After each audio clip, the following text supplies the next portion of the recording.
Even Australian high कमिसनले पनि हाम्रो last 2वटा मिटिङमा कन्सर्न जताइराखेको भनेको सेभिङ छैन इन्कममा भनेर। अब तपाईले त्यो सेभिङ कसरी देखाउँदै हुनुहुन्छ? ल 15 लाख पुगेन भनेर झ्याप्प लिएर आएर 15 लाख डिपोजिट गर्दै हुनुहुन्छ कि 1-1 लाख 2-2 लाख गरेर 15 लाख 10 लाख पुर्याउँदै हुनुहुन्छ कि कुन प्याटर्नमा तपाईले आफ्नो सेभिङहरू गरिरहनु भएको छ? अब यसमा तपाई आफ्नो कन्सल्टेन्सीसँग चाहिँ एकदमै कन्सल्ट गर्नुपर्छ। भोलि तपाईले देखाइरहनु भएको त्यो सेभिङहरू बिग्रियो भनेदेखि तपाईको भिजा पनि प्रब्लम आउन सक्छ।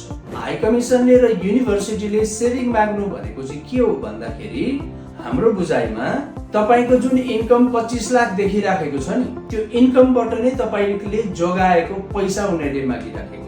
तपाईले आजको दिनमा लगेर 1 लाख 2 लाख हाल्ने हैन, भोलि फेरि त्यसको चाहिँ सोर्स के हो भन्दाखेरि देखाउन नसक्ने त्यो अवस्था सिर्जना नहोस् भन्नको लागि इन्कमबाट नै हुने सेभिङ खोजेको हो। जस्तै तपाईले महिनामा 1,50,000 कमाउनुहुन्छ तपाईको फ्यामिलीले भने खर्च कटाएर जस्तै 50,000 60,000 70,000 त्यो अकाउन्टहरुमा सेभिङ देखिनु पर्यो भन्नलाई चाहिँ उनीहरूले खोजेको हो। यो कुरामा एकदमै ध्यान दिनु होला। कोहीसँग सापटीहरु लिएर हाल्नु भयो, सोर्सको रूपमा सुनचाँदी बेचेको छु, सापटी लिएको छु र यो पैसा जम्मा भयो भने यसलाई चाहिँ उनीहरूले लेजिटिमेट अथवा अप्रुभ गर्दैन, मान्दैन है। यसमा ध्यान दिनु होला। अब यस्तो जेन्युइन इन्फर्मेसन, काउन्सिलिङ र प्रोसेसिङको लागि तपाई GIC आउन सक्नुहुन्छ।